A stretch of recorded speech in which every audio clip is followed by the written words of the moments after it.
We live here on the journey. Let's go and play the intro music so I can finish getting stuff together.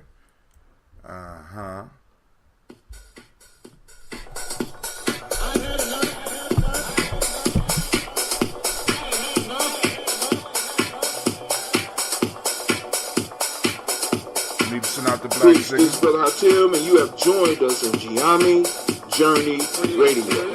Be sure to check out our site and subscribe at tribe.gyeamejourney.com.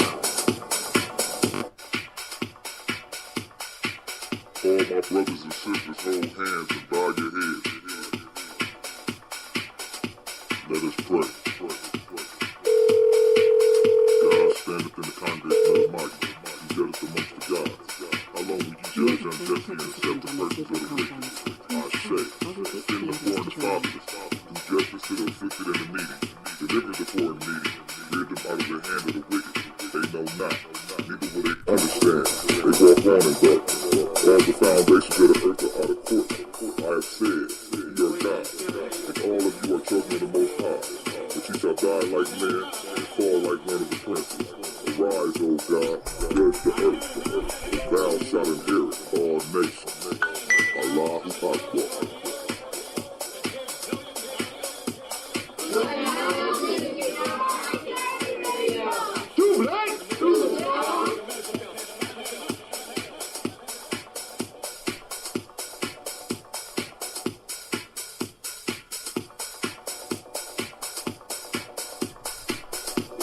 This is Kadara Franks, and you are now listening to the Gye-Nyame Journey Radio. Keep up with the journey. Check out what we have done in the past. Go to journeyarchives.com.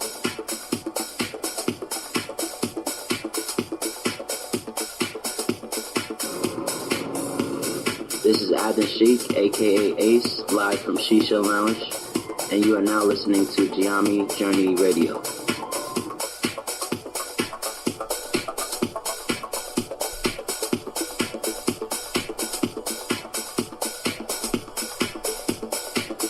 Be sure to follow Gye-Nyame Journey on Facebook, Google Plus, and Twitter. Check us out. Join the journey.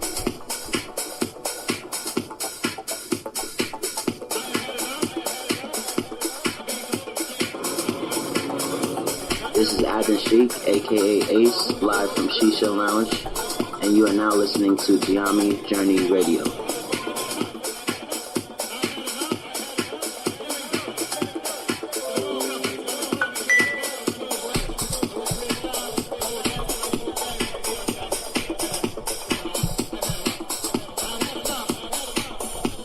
You are now listening to Gye-Nyame Journey Radio with Monica. Enjoy. This is Marina, and this is Gye-Nyame Journey Radio.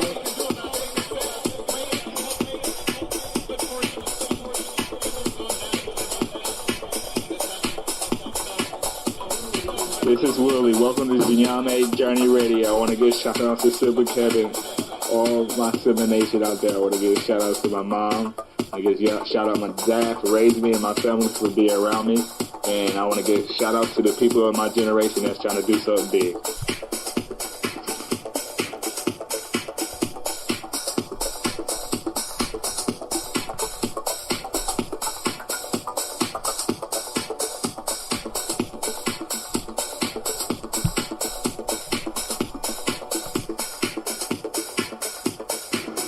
This is Cleveland, and you're listening to Gye-Nyame Journey Radio.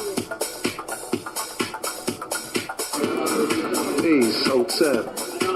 It's Mansour Hotep, aka Mr. Deity. Mr. Deity, does it sound good? I think it sounds great.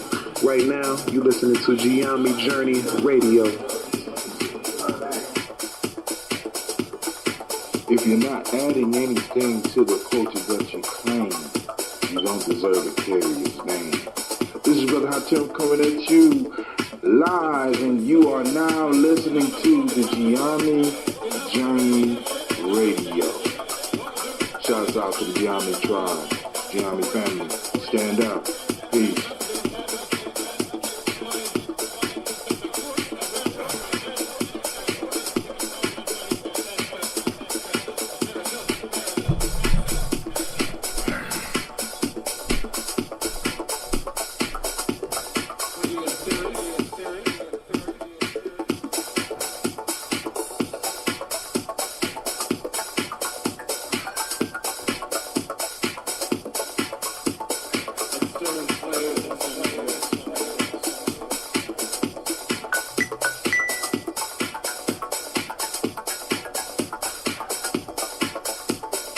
you're not adding anything to the culture that you claim, you don't deserve to carry its name.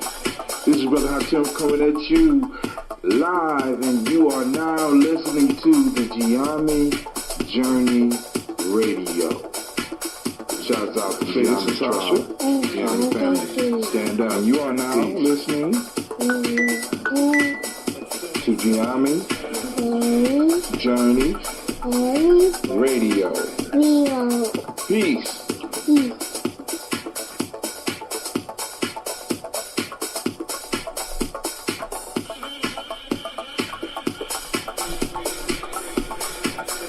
This is Gina. You are now you listen to my daddy. on Gye-Nyame Journey Radio. Peace. Peace.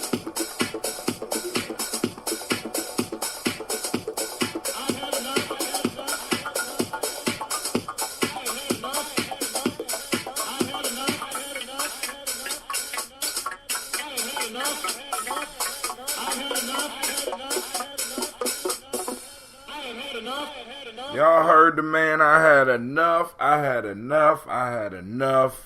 Family, I think that we might have one of those classic shows tonight with one of those folk tales that is so direct and so simple that it's going to have to spark some conversation.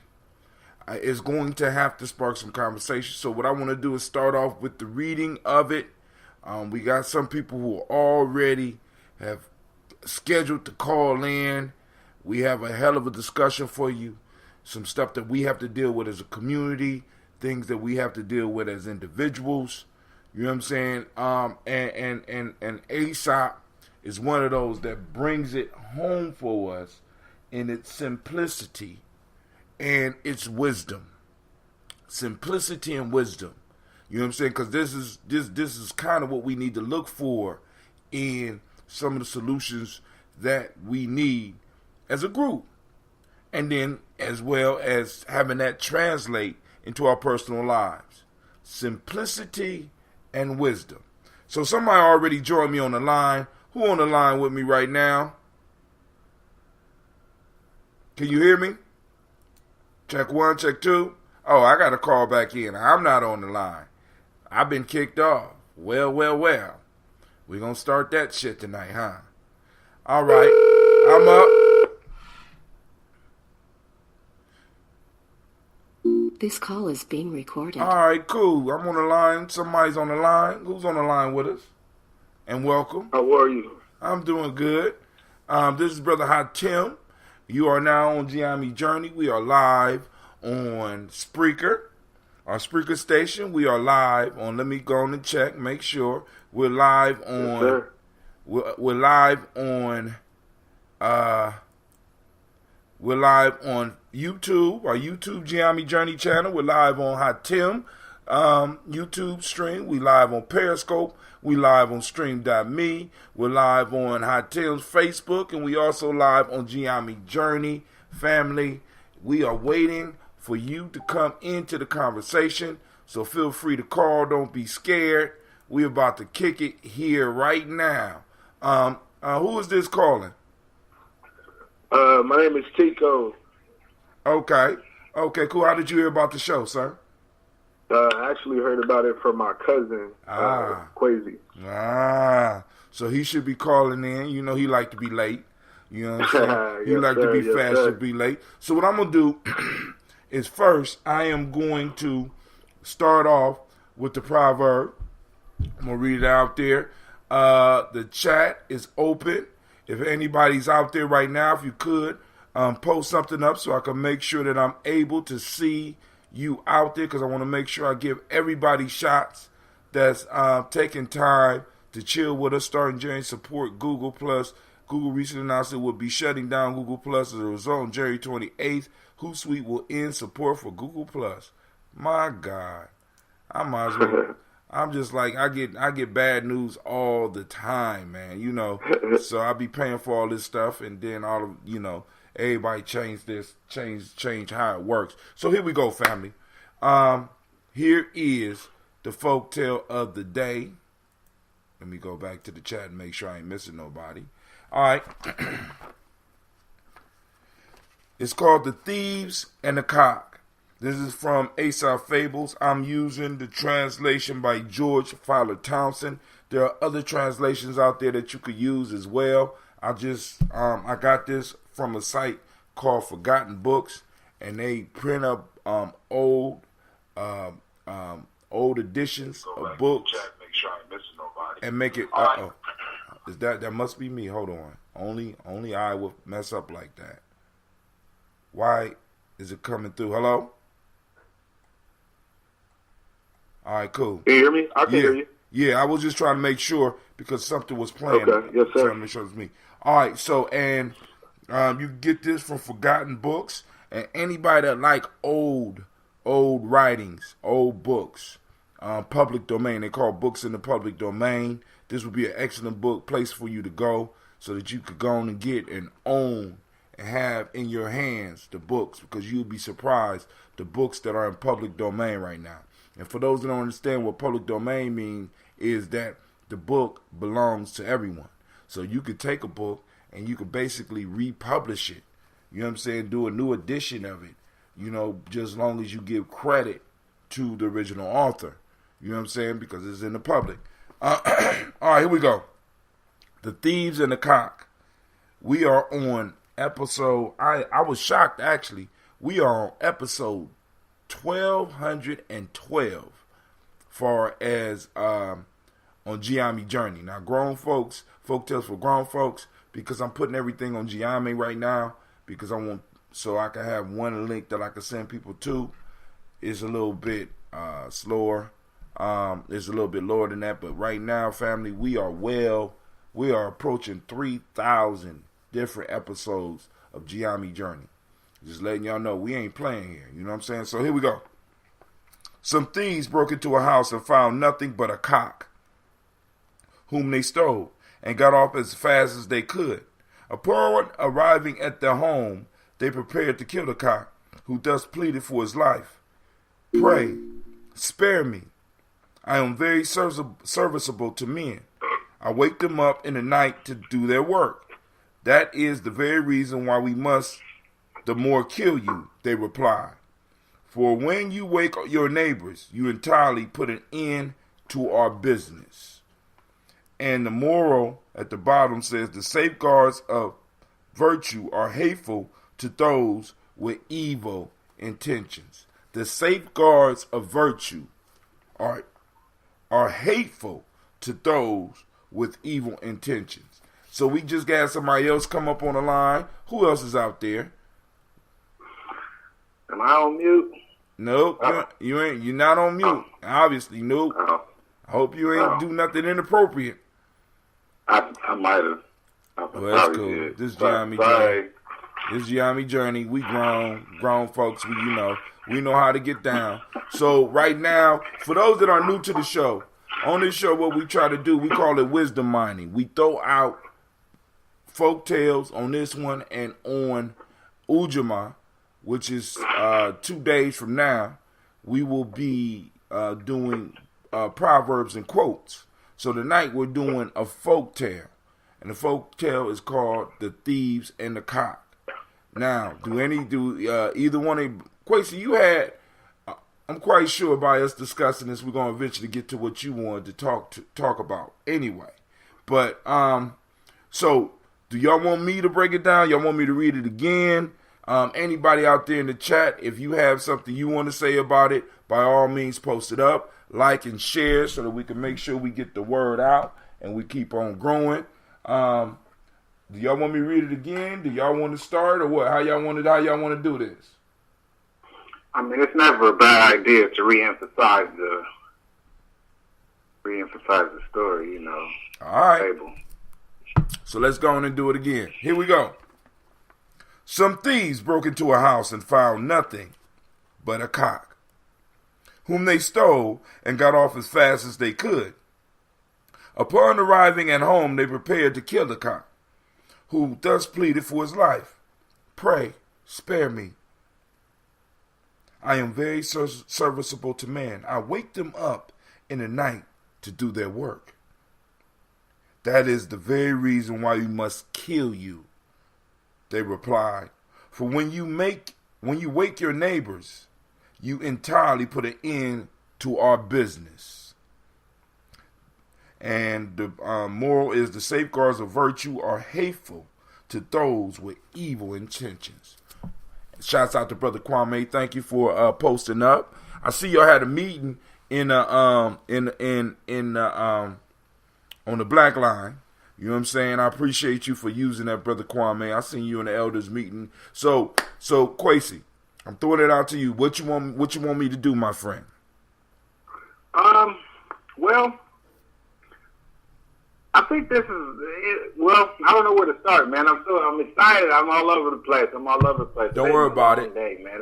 A long, beautiful day. I love today. Today is my favorite day of my life. I just want to say that. So, it shouldn't be because it's my day. Your day is about 4 to 6 days away, man. This is my day. This is Kuji Chagalia, right? This is Kwabana. This is Abina's day. This is Tianja's day. This is Tianja's day. This is Sister Navita's day. This is this is those Kuji Chagalia born. You was a Kwesi. Well, y'all sure as hell know how to make a day because this day seems good to me. Hey, matter of fact, I think you a Mani baby. You Kwesi, so you a Mani, right? Yeah. Yes, sir. You missed your days 2 days ago. That was your day.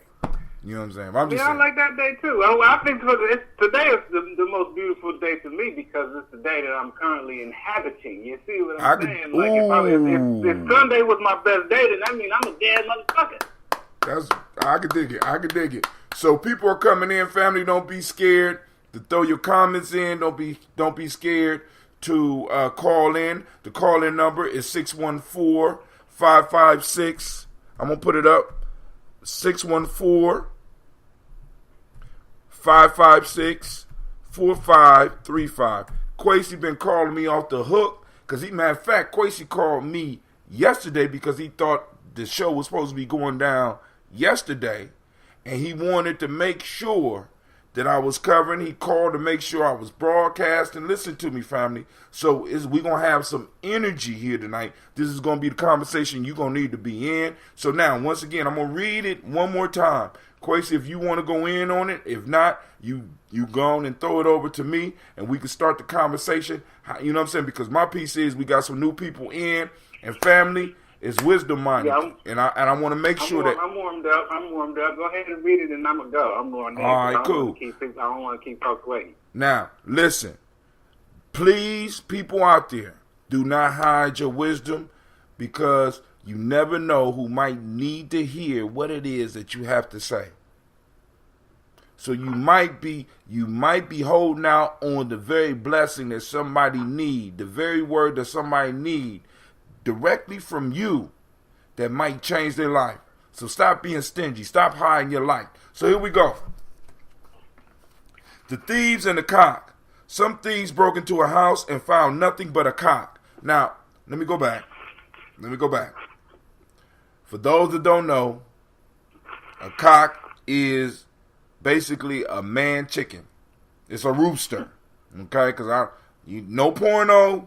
All right? But you can, after Kwame challenged me and after reading this, it is kind of pornographic if you play with it in your mind. Some thieves broke into a house. Some thieves broke into a house and found nothing but a cock, whom they stole, and got off as fast as they could. Upon arriving at home, they prepared to kill the cock, who thus pleaded for his life. "Pray, spare me," said the cock. "I am very serviceable to men. I wake them up in the night to do their work." "That is the very reason why we must kill you," the thieves replied. "For when you wake your neighbors, you entirely put an end to our business." And the moral says, the safeguards of virtue are hateful to those with evil intentions. And I want us to pay a special attention to that moral. But let's get into it. Go ahead, Kwesi. You warmed up. Come on now. You did your stretches. So, I mean, we talked about, I told you that I wanted to talk about the NFL. Exactly. You know what I mean? And then you said that you was going, then you told me to pair, you said before you even read it that you bet it was going to fit. I don't know if you planned it. I think sometimes you, not just predicting the future, you be making shit happen. I don't know what you be doing. You got a crystal ball over there or something. But, I got problems. So when you read that parable, man, I'm thinking that I was really concerned about what's going on with the NFL and just I'm concerned about what's going on in the country and what's going on the planet and what's going on in people's minds and in people's lives and what's going on in politics. I'm concerned. I am very much concerned, man. Like, I think that we are in a very perilous time. I think that we are in a very right time for fuckery. And I think that we have people in positions who like fuckery. I think that there's plenty of historical examples of fuckery. Yesterday was Martin Luther King Day. They told us that he got killed by some random-ass white dude, I think. But then come to find out his family sued the fucking government for assassinating him. Right. Like, that shit really happened. So fuckery is upon us. Not just sued. I think they won. Sued and won. I want y'all to think about that shit. They didn't just sue. I think they might have won their case.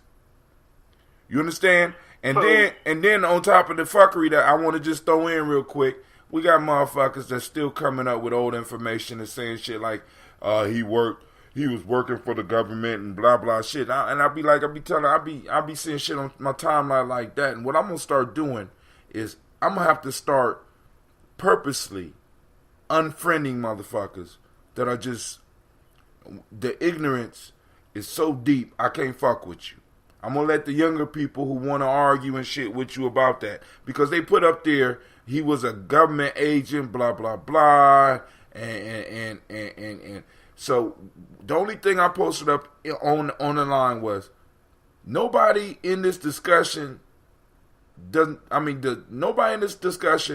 feel that this is wrong or inappropriate. You know what I'm saying? Because it's like, y'all going on some fucked up information, because if you really look at Martin Luther King and Martin Luther King's struggle, see, because this is what people fucks up. As black people, we don't necessarily have leaders. Because this kind of blows people's mind. We don't have leaders. We have spokespeople, right? This is what leadership is about. It's about spokespersons and it's about service, right? So we look at shit and then we label shit what our enemy has told us to label it, so we connect a certain amount of energy with somebody that don't necessarily deserve that energy, because it wasn't Martin Luther King that did all that shit. It was the people with Martin Luther King that did all that shit. It wasn't Malcolm X. It was the people behind Malcolm X that made it possible for him to be able to speak up. And we got to understand, this is something that we're missing, because we have very few institutions now where individuals are able to do what this cock does. This cock is the safeguard of virtue, are hateful to those with evil intentions. Now, a safeguard, somebody that safeguards something, like, for example, a safeguard in the community is someone that's able to speak out regardless of how other people feel about him. You can't starve him out. Why? Because he's fed by the community. They couldn't starve, as long as Malcolm was with the Nation of Islam, they couldn't starve him out. So he could get up and say what he wanted. As long as Martin Luther King was with who he was with and was in the community he was in, they couldn't starve him out. The only thing they could do was execute him. That's all they could do. Once these individuals became spokespeople for the community and was able to express the virtuous things that we need to be doing and the challenges, and letting people know, hey, they're coming for us. You know what I'm saying? And that's what people fail to realize, really. Like, people love to talk about Malcolm and Martin and all of those people, all of the big-time names of people. But what those people that we celebrate actually realized was that it wasn't about them. Their whole thing was that they was getting people support. You just said it. I'm just really rehashing what you just said, was that they get the people.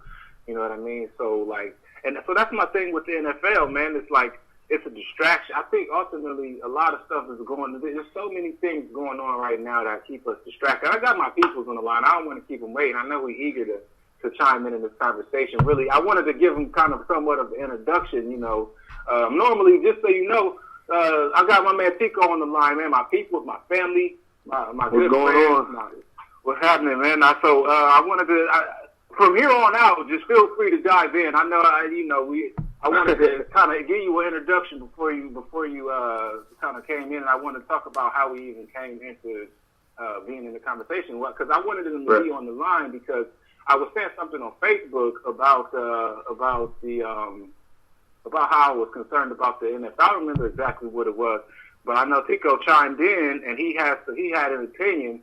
And I honestly, his original opinion was a little bit opposed to my opinion. And you know how we do around here.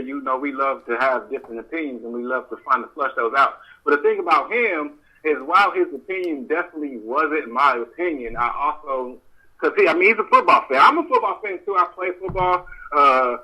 Tico played college football, so he's on another level, connected to the sport. You know what I mean? Then I played high school ball, but so. Penn State fan, we Ohio State around here. Well, I don't know. How can you don't even really watch football, do you? No, it's kind of hard for me. I mean, I will watch with certain brothers when I go over their house and I'm kicking it with them, because it's kind of hard for me to watch that sport because I participated in it, and then it's really hard to be listening to people that didn't even do at the high school level and talk with them. You know what I'm saying? You got people that could give you positions and tell you everything about the sport, but they have never really been out there and really done it. It's sort of a different conversation because you don't know what the fuck you talking about. You know what I'm saying? Oh, he could have just went to the right. You don't know how hard it is to go to the right when you got motherfuckers that are in top condition that's planning to stop you from going to the right. They should have did this. No, nigga, it's not that easy. You know what I'm saying? And so when you start talking with people, when you start talking with brothers that played on a collegiate level, see, because in high school we was playing with it. On the collegiate level, they go more to we're eating off of this, and in pros, we're living off of this. It's a whole different mind state. It's a whole different warrior. It's a warrior mind state, and it's hard to talk with people who have never been in the heat of that battle. You understand what I'm saying? So it's kind of hard for me to watch the game because I want to play. You understand what I'm saying? And so that's kind of why I wanted your opinion, Tico, because I know that you played the game at a higher level than myself. But on the flip side, even though, I'm scared of the game at this point because I think there's so much going on. I think about like the Roman Coliseum days, the whole blood and circus idea where they was using that as a distraction to keep the people docile and, to not be engaged in what's happening when things was quickly spinning out of control in the Roman Empire, and before you knew it, it fall apart, and nobody in the people wasn't even really able to save themselves, So, but the thing about it, so with you being a college athlete, play some college football, you're also an educator, and so I was just kind of curious about how those two things kind of intersect and where you stand, and I don't know, I just kind of want to get a better idea of your opinion because I just got a little brief snippet of what you were thinking. So go ahead and expound on your thoughts, brother. Oh, for sure, man, and thank you for the setup. I definitely agree with one of the things that you were saying. It is hard to talk to people about it if you weren't a part of it. You know what I mean? If you didn't invest in it. The famous saying, you wasn't with me when I was shooting in the gym,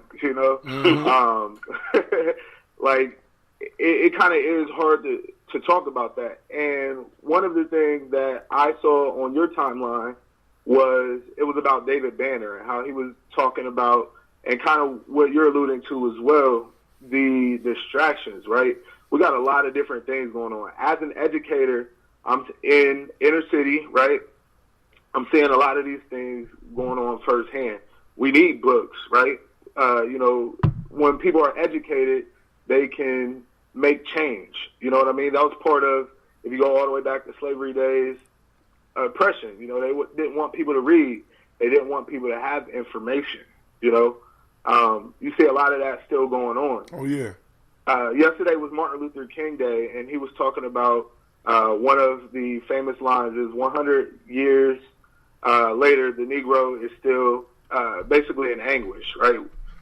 There are a lot of issues that are going on in the black community, and the anthem protest points to it, but then, you know, people also are trying to use it to hurt our position, you know?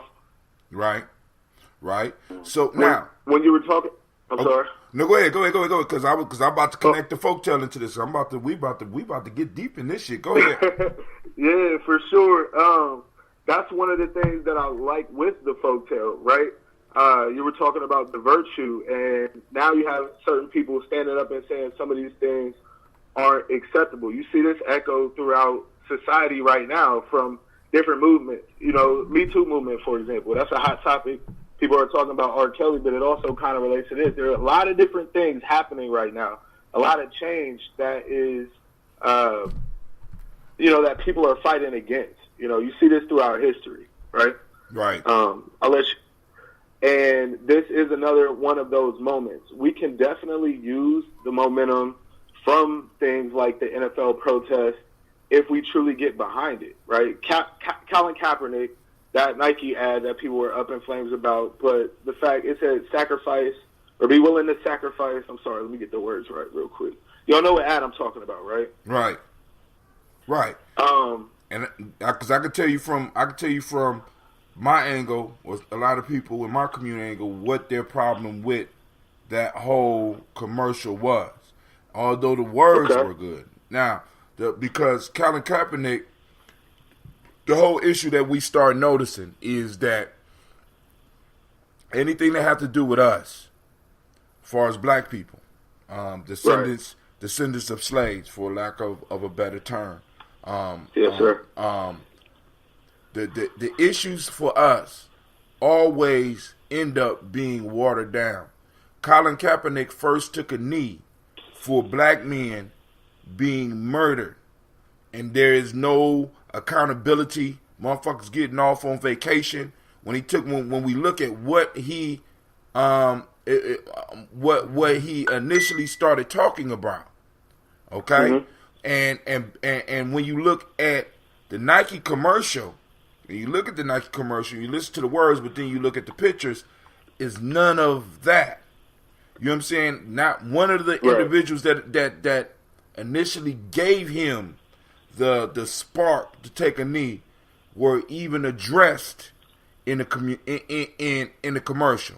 So you have a lot of people that see that, because it's like we move from black people, like for example, even with this whole piece with this girl that's running for president. What's her name? Yes, I know exactly who you're talking about. Right, you know what I'm saying?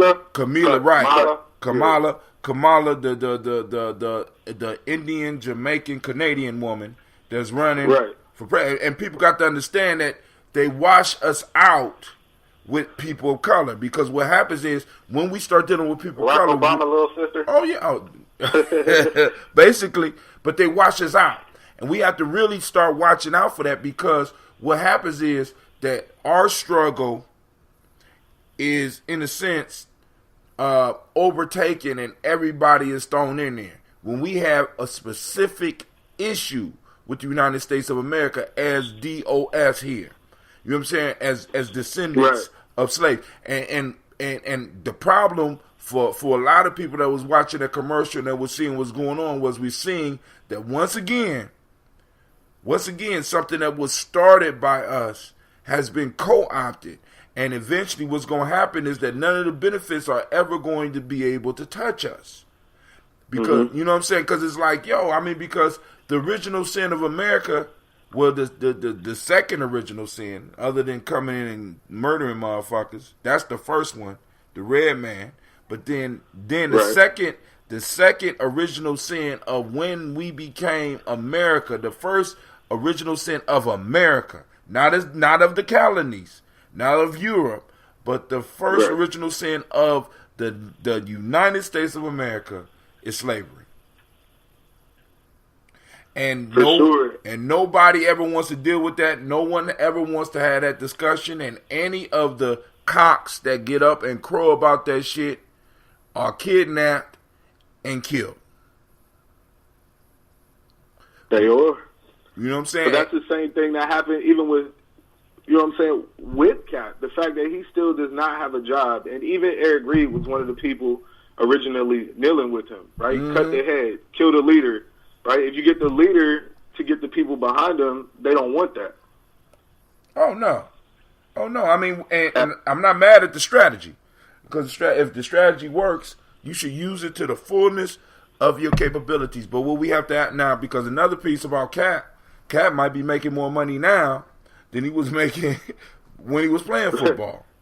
He don't need a job now. You know what I'm saying? Because of because in a sense, it's like, we got to understand, like, I can satisfy you by paying you off. Right. You know what I'm saying? Because, I mean, we ain't heard too much more. I mean, and like Kwesi says, there's so much fuckery going on that we have to be aware. We got these thieves. I mean, back to the folktale. We got these thieves running around stealing shit.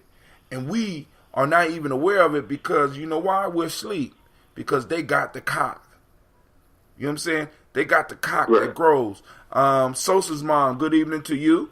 And the ad, Brother Kwame, the ad that we're talking about is the ad that Nike did that Saturday. I mean, and it was a brilliant move because for a lot of people was like, I'm not gonna watch NFL football because because of Cap. And then all of a sudden Nike threw out this commercial with Cap in it and shit, and next thing you know, everybody got satisfied. Or a lot of people got satisfied and went right back to the bread and the circus.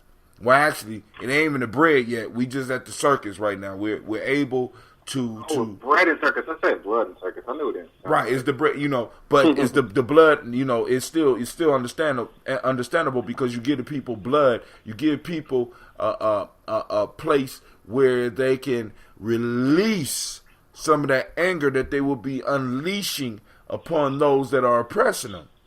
You know what I'm saying? I release the same energy watching combat that I do in releasing combat. This is why I can't sit down and watch football or even sometimes watch some fights and shit, because it's like, you know what I'm saying? Because I understand that my energy I'm releasing some shit that I might need to be able to use to protect myself. You know what I'm saying? So it's, I have to be very selective. Kamala Harris, and we got to be clear about that, because what's going on is now, if you look at it, she's trying to wear the cloak of a DOS, or descendant of slave, and we got to be very, very careful about that shit. We have to be very careful about that shit because we have a specific claim, and we can't allow people to come and water down our shit. Just because you got melanin does not mean that you belong with us. And if you have not shown any loyalty to us, you are not even an ally. So you don't deserve our support. And we got to ask the question of every politician, because I remember when there's a scene with Barack Obama, and they asked him about reparations. And I know a lot of my listeners are going to get upset because, we got Barack Obama supporters. But when they asked Barack Obama about reparations, his answer was unsatisfactory. But the white boy from Ohio who was running for president during that time stood up and said, black people deserve reparations. So we got a man who's supposed to understand our struggle to say, well, we already got reparations. Our education, I believe, is But then you got a white man come out straight and say, hey, they deserve reparations, because when you look, there's no way that you could look at what the fuck is going on in America, especially with black folks, and not understand that reparations need to be paid, and not have the wisdom to understand that when you start investing in the black folks in America to make things better, we automatically as a country is going to rise up. Nobody's having that discussion. Nobody. Therein lies the problem. For me, it's like, okay, so this stuff is on the table. all of these things is on the table. It's a moment where, wealth disparities are so astronomical. We getting killed. Maybe killing each other. Maybe it's some conspiracy motherfuckers running around through the hood shooting us. Who knows? But bodies is dropping like flies. Babies ain't infant mortality is a thing. We dropping out of high school. All of these things is going on, but like black people spent $42 million in one day. So Tico, man, actually this is where I kind of got to hold your feet to the fire. I was just reading the conversation that we have and I just lost it. Let me see if I can find it again, because it was a David Banner video that I had posted up there, and where'd it go? Let me see if I can find it. I posted the David Banner video, and he was talking about the $42 million that black people spent on Nikes, like within 2 days of that ad, and he was talking about how Colin Kaepernick's message didn't even get uplifted. And then so Colin, you was one of the, I think you was actually the first comment, and you said that we might as well just enjoy football and Nikes because if it makes us happy, and that was kind of the main thing, is that if it makes us happy. But I'm thinking, like, my thought was that it's a momentary happiness, and at what cost? You know what I mean? I think that it's kind of like I don't know. So yeah, what's your thoughts about that, man? How do you honestly think that it's a fair trade-off, that just kind of just forget about it and to just watch the football and to just buy the Nikes and to just sweep it under the rug? Or because I'm under the impression that there's not even, I'm not saying that necessarily boycotting or not buying shoes is necessarily the answer, but at the same time, I think that something needs to be done, So what's your thoughts? I absolutely think that something needs to be done. And like I said yesterday, that was low-key a comment and frustration, right? It was low-key a joke as well. But last year, right, I'm an educator, and I definitely, when you read people, W.E.B. Du Bois and Booker T. Washington and Marcus Garvey, people like that, right? One of the things that they stress is education. While something absolutely needs to be done about police brutality, about income disparity, about education, right? All in our community. These are all things that affect our community. Would you agree? Yeah. Absolutely. Right.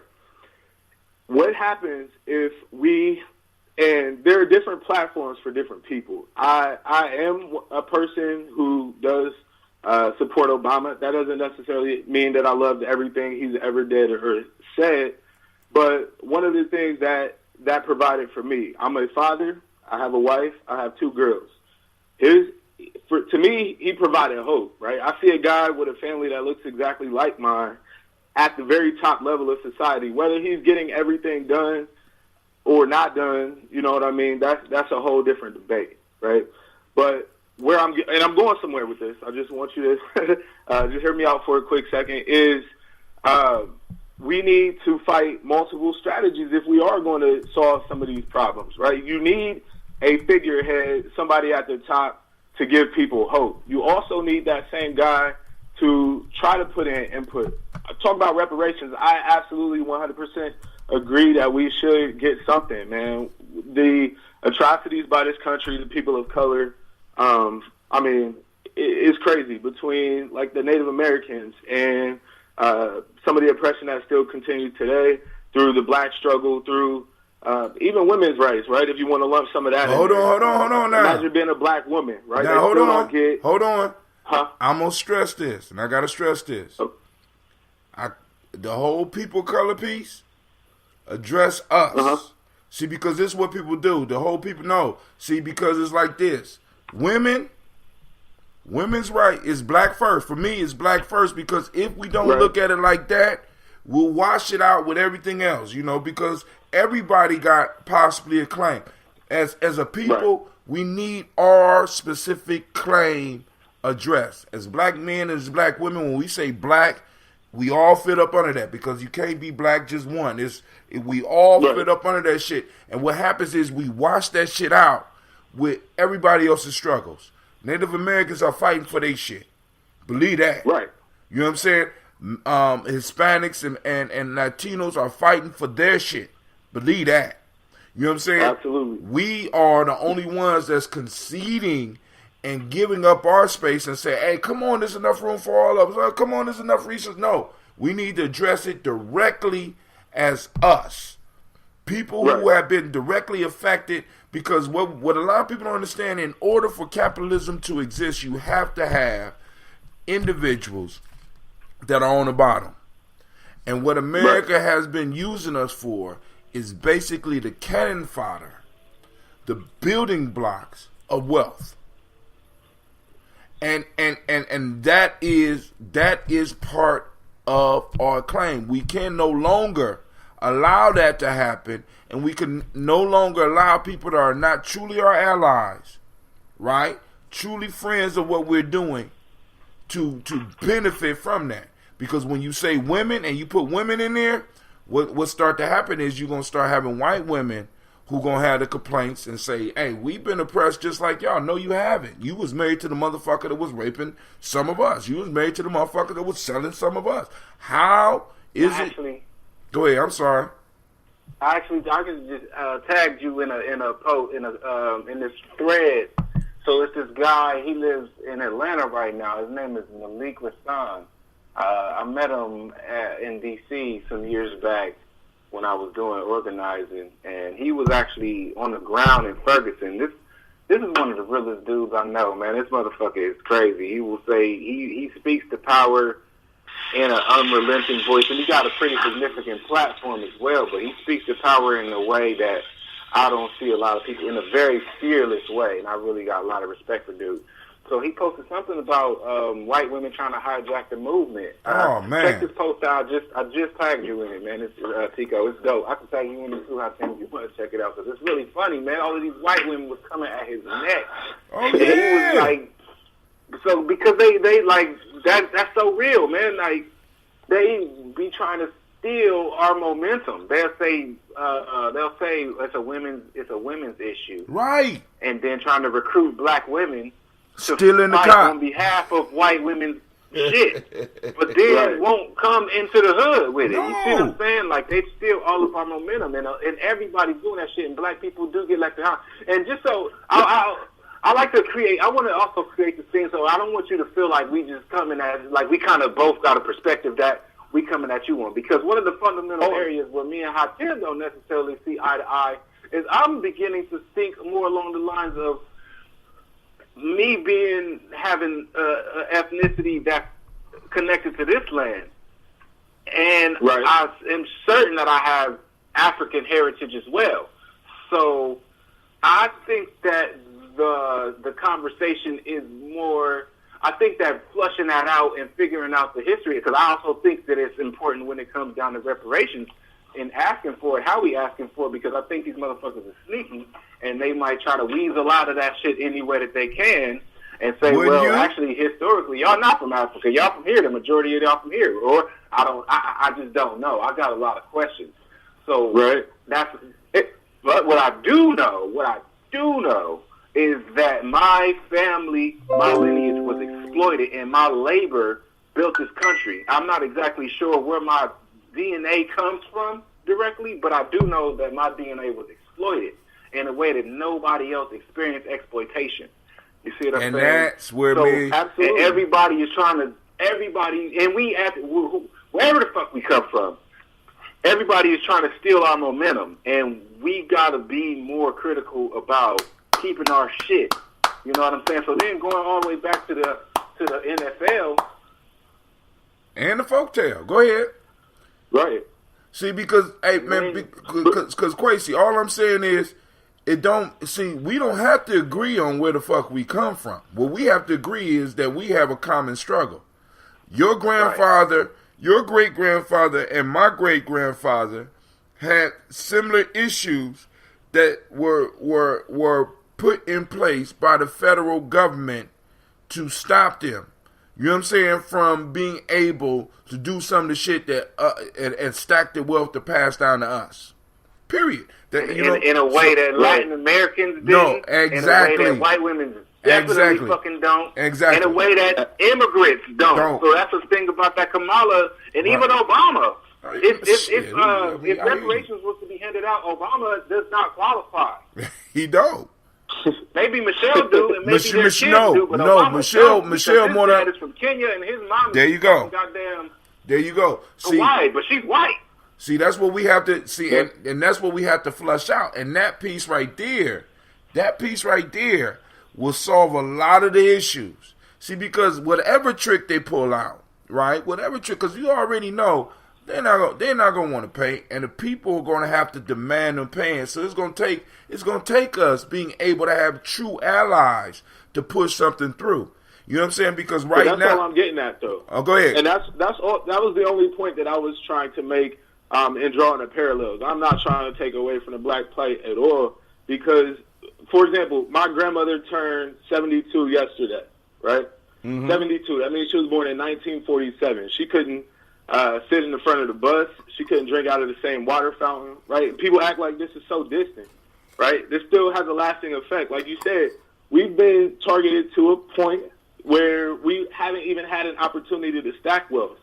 A girl I went to high school with, white female, her grandfather died and left her a farm up near Toledo, right? Mm-hmm. So that absolutely plays a part. But all I was trying to get at is, say, whether it is an Obama or a Kaepernick who did get paid from the system, let's invest that money back into the system. That's where I was getting at with even the boycotting of the NFL.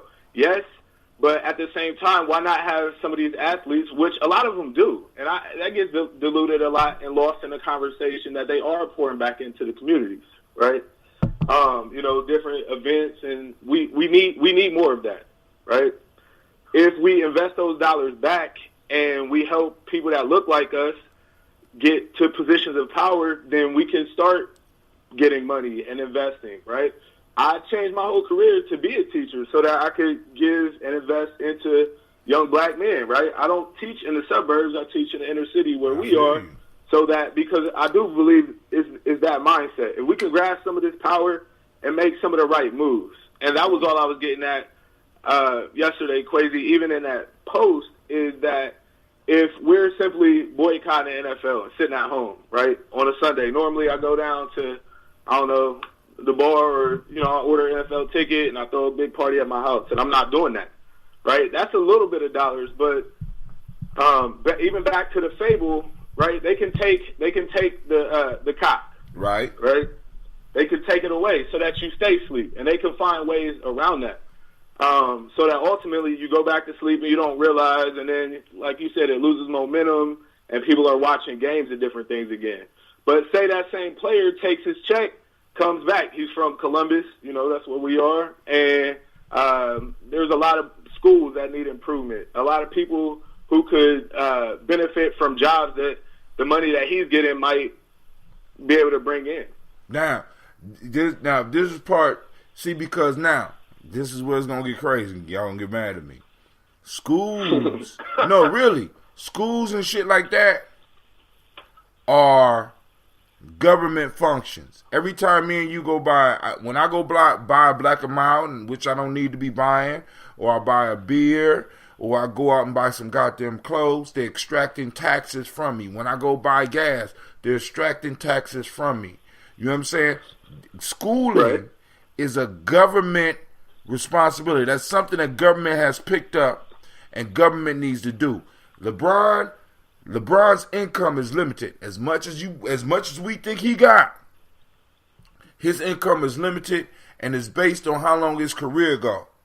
And on top of that, how well his investments go. And we know how that shit work out for black entertainers and black athletes. Now, he's doing a great work, but he's doing the work of government. And we already are paying into government. But I like your strategy, because Quasi, one of the issues is that he's on the long-term game. See, because like this is why I keep on saying, we're working with young people. So we have an opportunity to look at shit a little bit different than that, a lot of people, because it's like, look, when I'm talking to my kids as bad as they could be, listen, y'all see that right now we have a school, right? And that y'all don't understand this right now. But when me and such started, we used to have to go to a small building. Now we got a building that's a quarter mile around. Now your job is to top us. That means that a few of y'all gonna need to be on city council. A few of y'all gonna need to be the chief of police and in charge of safety services. One of y'all gonna have to be mayor. Even one of y'all might have to run for the governor of the state. So we already in the long game. This is the piece that we need to be playing and pushing up, is training our young people, not just young men, but training our young people to understand who they are, where they are, when they are, and start handing them the keys of responsibility. You know what I'm saying? So let me read some of these comments because we got them, and somebody just came on the line. But hold on, black folks need to become much more pragmatic and analytical about what politicians say and what they do, and the impact of their actions. Most importantly, how it impacts us culturally, economically, and politically. I totally 100% agree. That's from Miss CeeLo. She also says we need to work to networking and reach these athletes and millionaires and get the dollars to invest in building our institutions, which I agree to a certain extent, but I want to make sure that those institutions are handling the business that the institutions are supposed to handle and not take the place of government, because government, especially for us that maintain jobs, is taking 40% of our motherfucking income, and they need to give us the services to accommodate the amount of money that they taking. So we have to be sure to put our young people and put ourselves in place to shake these motherfuckers down like everybody else do. Let me say real quick, man. I want to go back to the fable, man, because I was talking to my cousin earlier that did the radio show with us the other day at the cigar shop, and he challenged me to offer more solutions of what we could do. And so I want to go back to the fable and tie it all in with the fable, because I think really ultimately the first and foremost thing we need to do is share information and make parallels and allow people to see how the wool is being pulled over their eyes. So to kind of make a parallel with the story, let's imagine that Martin Luther King and the Malcolm X's and the Chairman Freddie, Nelson Mandela, are all them people. Let's say that they're the cops. Was that Sister Ross? Yeah, that's Lady J. She on. My voice recognition be popping, man. Get out of here. What? But anyway, so let's imagine that. So those people are the cops that they killed, that they wanted to silence because they knew that those people would wake the voice up. What happened is, what people really need to understand is that they killed the cop and replaced that motherfucker with a turkey. Obama is a fucking turkey. Period. Point blank. Fuck Obama. I'm telling. We need to say fuck Obama. Like, not he was kind of cool. Not he was nice. He was black. Fuck Obama. Obama was a fucking turkey on purpose. Obama was planted in the hood. Obama was a fucking turkey. Obama was a fucking turkey. Wait, He's stop. not speaking for the people. Obama was a turkey. Stop. Hold on. So you saying they took the cock out of the community, killed the cock, and brought back a turkey, and everybody believed that turkey is a rooster. Is that what you saying? And they want to put him in the picture. They want to put these two people. They want to put this man that gave his life for the movement next to this motherfucker that's in the Bahamas chilling right now. Can I please chilling somewhere. He don't give a fuck about none of this shit. He will leave and be gone and never come back. If this place goes up in smoke, he is not going to get blew up. Can I interject, please? You better go ahead. You already know how we do it on the journey, baby. You better get your words in, and you better make them strong. Who is this? Is this? That's Quasi. You know who that is. Stop playing. Okay. Okay, so Quasi, this is my thing. When we know how politics work, if you know how politics work, you didn't have any unreasonable expectations of Obama anyway, because one thing what you were just saying, Hachem, that we know we need to do is and I was just talking to my people about this, we need money. The same lobbyists who lobby for these presidents, or these candidates, who help pay for their campaigns, help them raise money, put them in office, those are the people they pay back favors. So when you know politics and you know that is just many tricks, you know that there's no unreasonable expectation. However, what I will say is that, again, they'll give us something, and it was by design. You're absolutely right. Obama was groomed. It was by design. They knew the first time they put him in office, they wanted to give us this idea that they wanted to present this idea as if our country had healed and we were over racism. And then the next time they put them in office, they wanted to divide. They wanted to cause a race war, which is essentially what they did. It was by design. However, just like they gave us this social media and we use it to hang ourselves, we don't use it to promote the positive images, the messages. We don't use it to create the tools that we need to fight this war. The same way we don't use that is the same way we didn't use Obama. That's good. At the end of the day, Obama gave people and it wasn't no false sense of hope. It was hope for our children. They needed to see it. They needed to see themselves there. But Lady J, and that's the only thing. That's Lady J. I thought that was Lady J. I couldn't believe it because you came on agree with little old me. Oh man, I feel so special. Yeah, but we can't. If there was no, if we know the game, we can't. We won't be fooled. I was bothered. This is what bothered me about Obama's election. Never in history were we supposed to campaign, or never in history were we supposed to go to the polls in the manner in which we did. That never happened. You didn't go with no Obama shirt. Throughout history, we turned our shirts inside out when we went to vote. That never happened. So that was, for one, that wasn't even voting etiquette. That was the first thing. The second thing is I heard black people get all on the radio station and say out of their mouths that when they went to the polls, the only thing they did was vote for Obama. That was the second mistake. How do you go and you vote for a president, but you don't vote for your local official? Hold on. And then you wonder why things occurred the way that they did. No.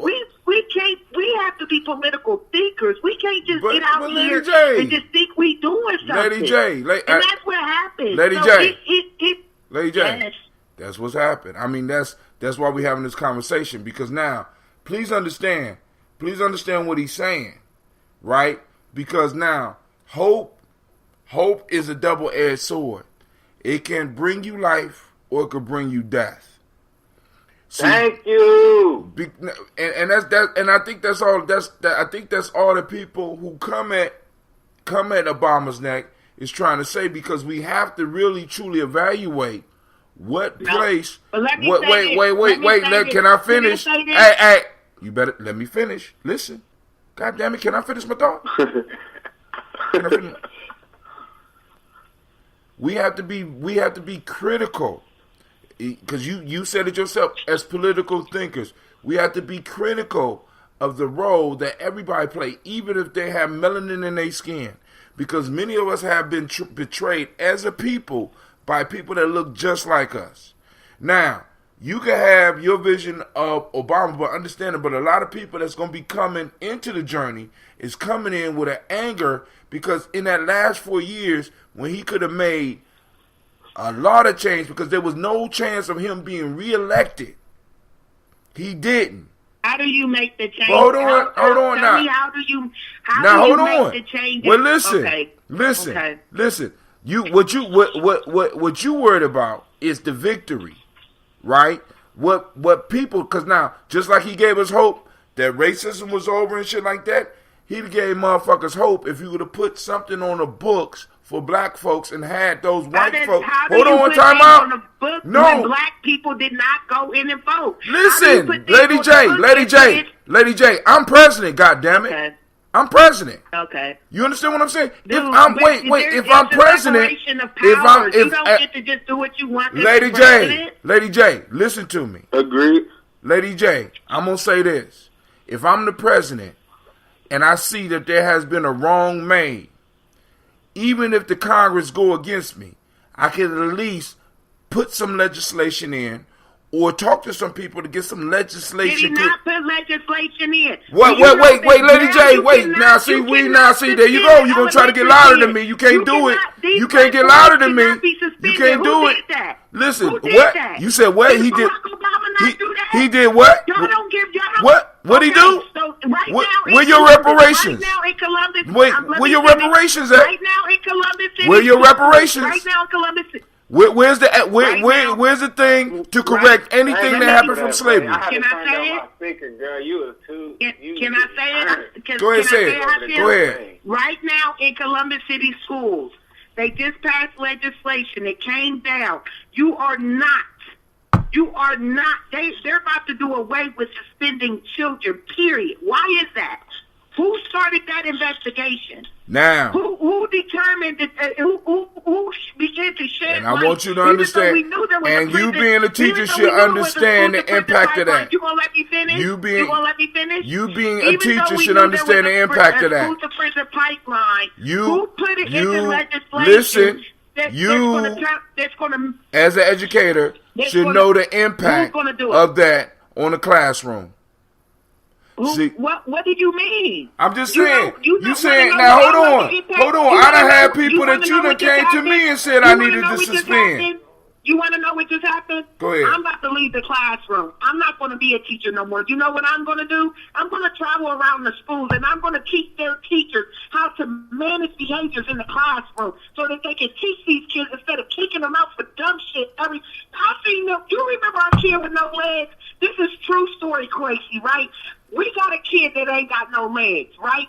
And he goes to my school.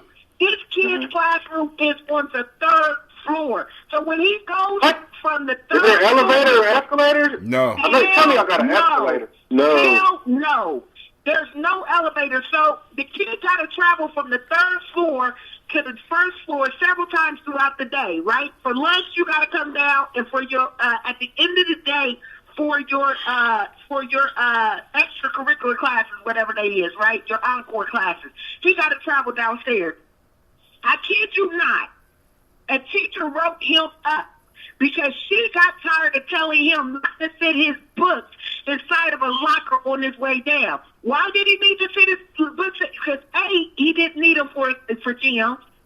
B, he needed both of his hands to hold on to the rail to come down the damn steps.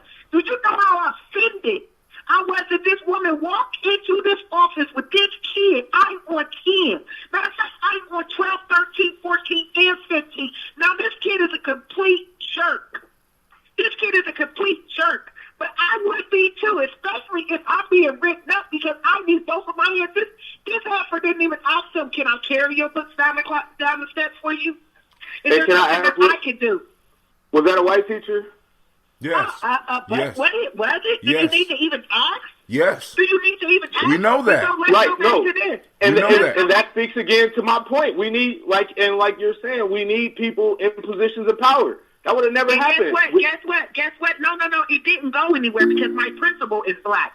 Just like my president was black, my principal is black. So it didn't go anywhere. Your president might have not been black. Came in there talking about what she was going to do, but none of that mattered.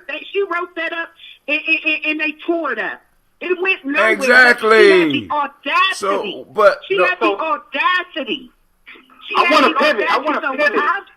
What I'm going to do is I'm going to travel around and I'm going to help these teachers figure out how to manage behavior so they can teach kids instead of wanting to kick them out and get rid of them because they're afraid of them, because they fear them, right?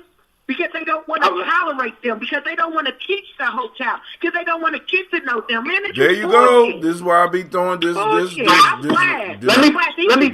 I be throwing that flag on you, girl. This is why I be throwing that flag on you. You get all hot and bothered. The suburbs now. Ain't going to be no 20% off your loan every year because you ain't going to be able to stand this. Forge you in the fire. Yeah, but now let me pivot a little bit. I want to do kind of a low-key dramatic pivot back to the NFL thing. Cause, okay, so I'm going to see if I can tie this in, because this is a pretty big concept that I'm working on right now. Because I'm thinking about how emotionally we're being manipulated. We're being emotionally blackmailed. And sports is like the number one way that they are emotionally blackmailing us. So, okay, I'm gonna go way back. I'm gonna go back to 2001 to when, okay, in 2000 on back, the Patriots sucked. The Patriots was the laughing stock of the NFL for as long as the Patriots was the Patriots. But in the 2001, they got Tom Brady's weak ass. Well, people like fuck Tom Brady. But anyways, they got Tom Brady, and they won their first Super Bowl. What happened that year? In 2001, 9/11 happened. Right. Then that same season, 6 months later, the fucking Patriots won the Super Bowl, a team that historically was the laughing stock of the NFL. Okay. So then, 2005, Katrina happened. Who wins the Super Bowl? The New Orleans Saints. So then, okay, what is this about? Maybe 2, 3, 4 years ago, Super Bowl 50, the same year as the 50th anniversary, the Black Panthers played Behold the Pale White Horse with the Great White Hope, what's his fucking name? Peyton Manning versus the up-and-coming young Black Panther, Cam Newton. Does this not offend you? So this year, at the end of Tom Brady, we all know this is it for Tom Brady. This is it for Tom Brady. The fucking Rams are playing the Patriots again. The Rams are the team that the Patriots beat the first time. This time the Rams are in L.A. I don't know the significance of that shit yet. I haven't thought it through enough. But the Patriots are back. So to me, okay, so what happened the last time? Now I may be reaching. But what happened the last time, or the first time I should say, that the Patriots won the Super Bowl and Tom Brady played the Rams? A war started right after that shit. People, all of this conflict, all of this shit going on, people all wrapped up in this football, people was being emotionally manipulated. And the patriotism was at an all-time high. How are you feeling right now? Trump's patriotism, all-time high again. And the Patriots are going back to the Super Bowl against the Rams, who fucking who cheated. Or they didn't necessarily personally cheat, but I didn't even see the game. I saw the highlight. That was pass. If that wasn't pass interference, did everybody see that? Nah, I saw it. You can't even fucking tackle somebody. This motherfucker running down the field about to catch the ball, and they just blasted him. Like, blatantly just blasted dude. Am I tripping, Tico? I mean, it happened. To the point to where it's so bad that they talking about having a rematch. Like, I ain't never even heard that shit even discussed. You got 500,000 signatures for a rematch in a day. Like, I have never heard no shit like that. You see what I'm saying? Like, that shit offends me. So, and then I haven't even really had a chance to think much about the other games. So then I'm thinking about, back to the emotional blackmail piece, I was thinking, I had a situation a couple days ago where I kind of talk about this delicately, but there was a situation where I had somebody said something to me in a way that made me feel the way. But it was like somebody that I respect, and in that situation I had to kind of hold my emotions in, but I also had to let them know somehow, so I made a face to let that person know, like, yo, you just emotionally I had an emotional experience, and it was a woman, you know what I'm saying? So I like going in on men. But when it comes to women, I'll go in a little bit just to kind of make the point, but like with a man, like we can bump into hands. Who is it speaking? This is Quasi. Quasi. Oh, come on, now, please, stop. I know what you're getting at. You know exactly what you're saying. Bullshit. You did that today.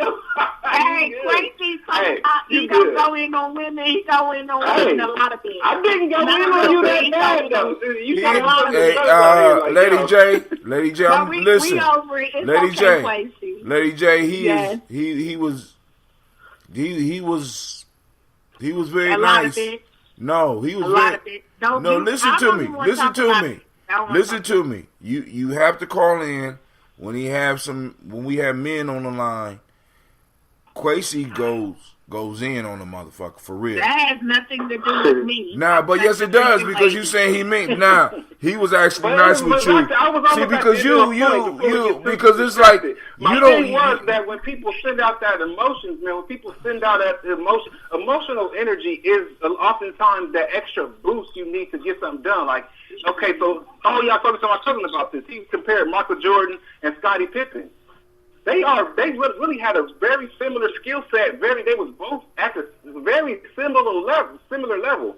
What set Michael Jordan and Scottie Pippen apart was Michael Jordan to punch you in the fucking face, literally.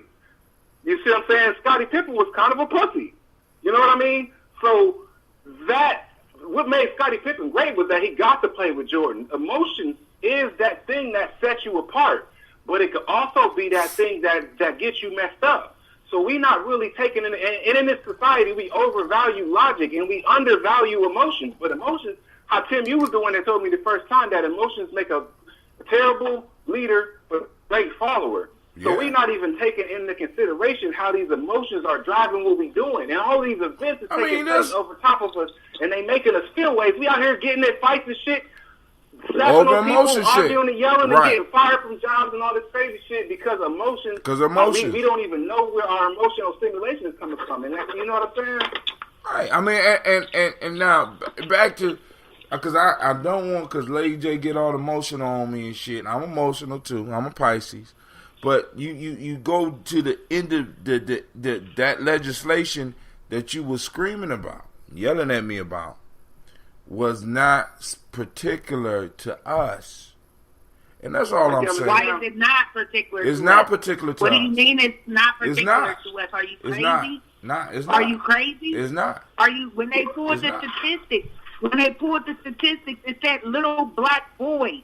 They looked at the. Listen, I have a black community. I have a black community that if we was to take care of other issues, we wouldn't be having issues with little black boys in class. Let me tell you this. So he took care of the classroom, but he ain't take care of the room that child lives in. I don't even like. Let me tell you what. I don't like talking about Obama with black people because I see what happens at my school. I introduced this thing in our town hall where we do a news update every day, right? So my social studies teacher, he provides the news update, and guess what? You think he anti-Trump or pro-Trump? Don't even matter. But go ahead. He's anti-Trump, right? This white man. So I had to go to this white man and plead with him to stop talking about Trump because it was causing the white women in the room to turn purple and lose their oxygen, right? They're about ready to die. Even the gay woman, I couldn't believe it, right? I'm watching these women.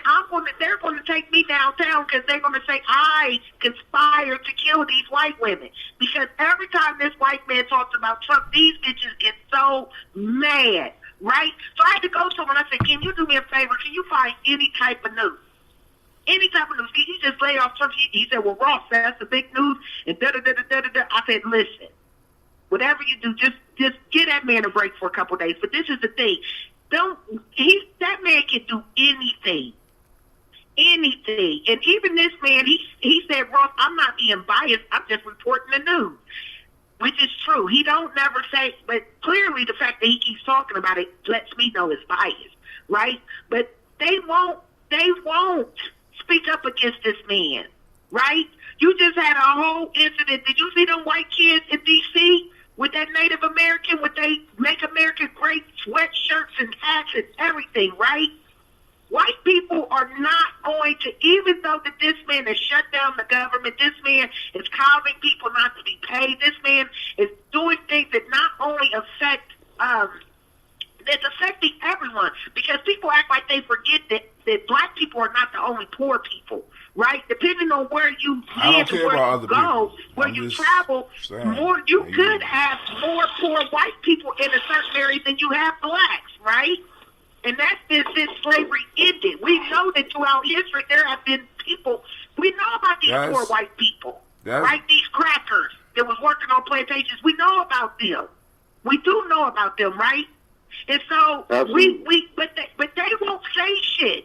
And so it but then, hey, Lady J, I didn't have any unreasonable expectations of this man. Lady I'm J, just gonna say that. Lady J. So it is what it is. See, now, it is what it is. And this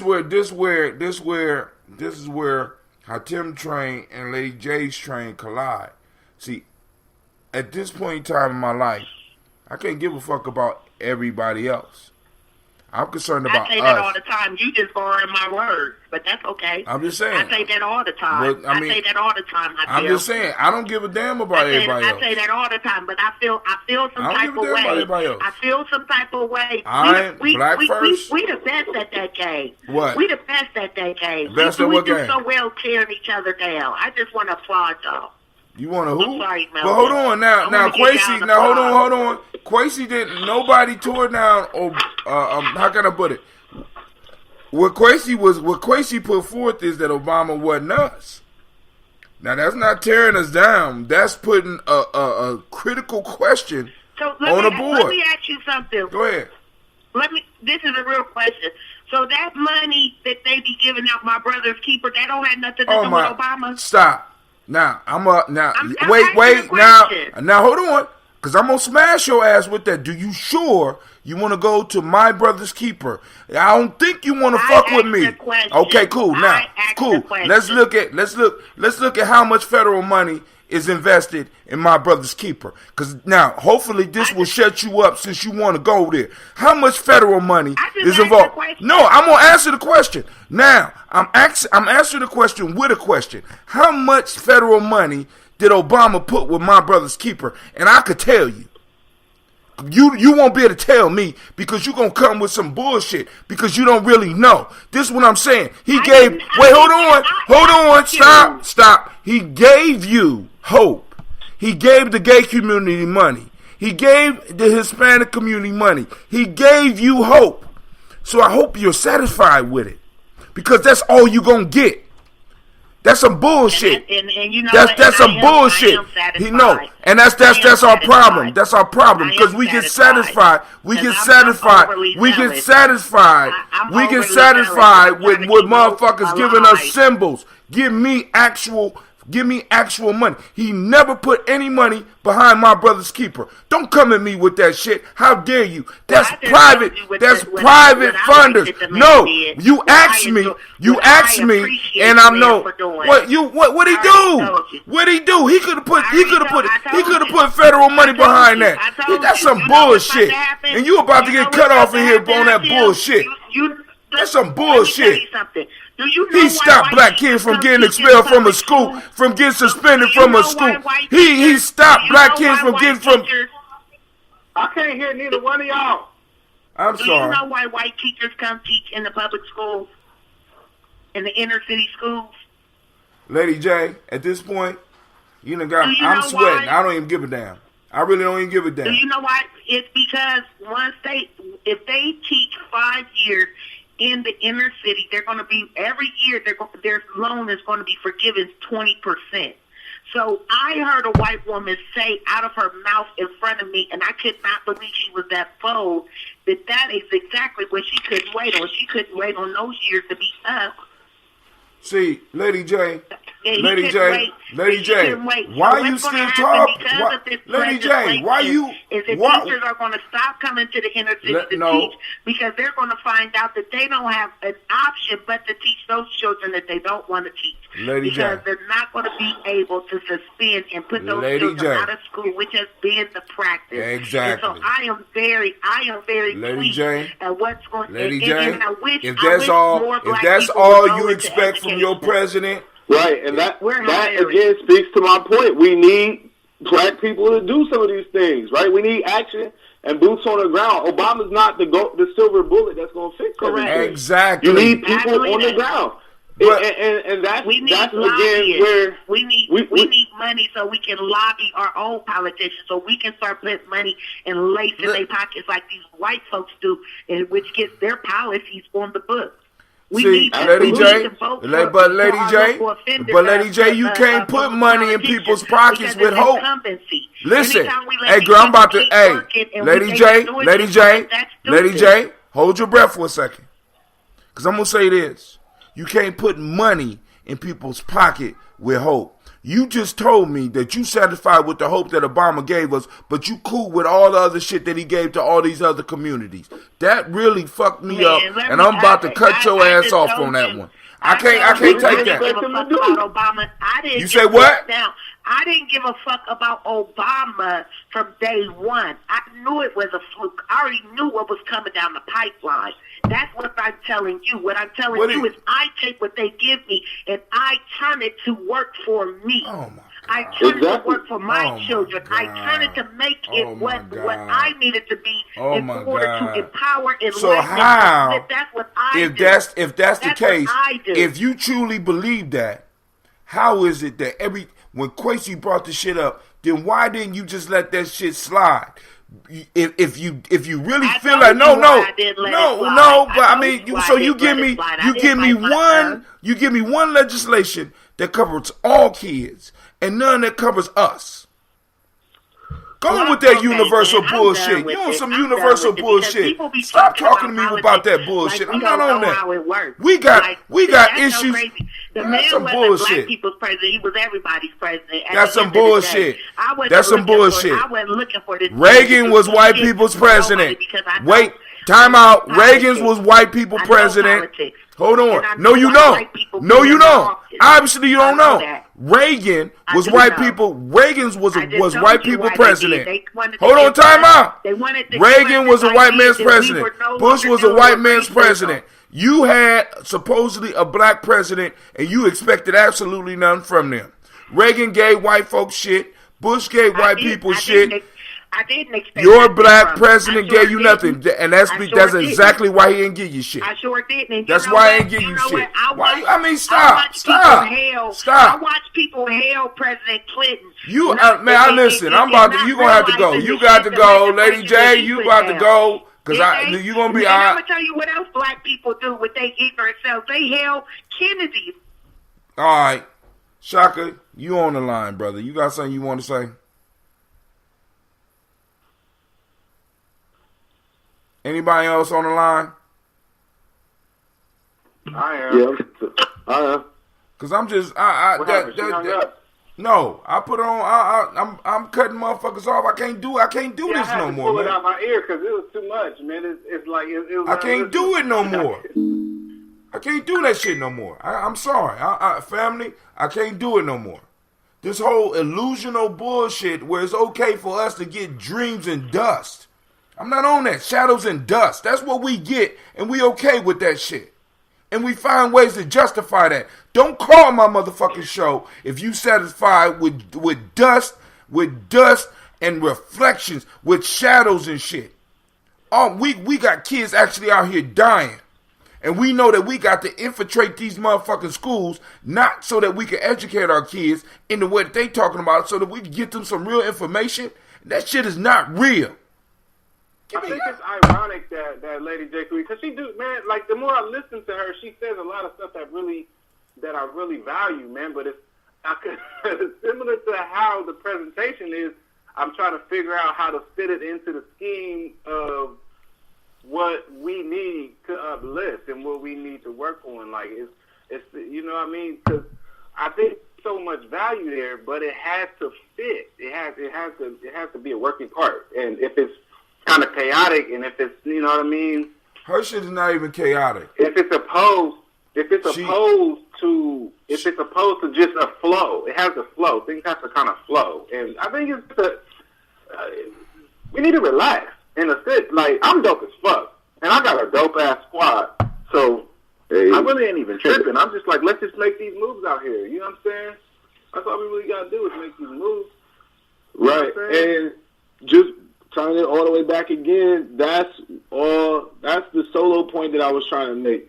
We need people to make moves day in and day out. We need to uplift each other. We need to support our businesses.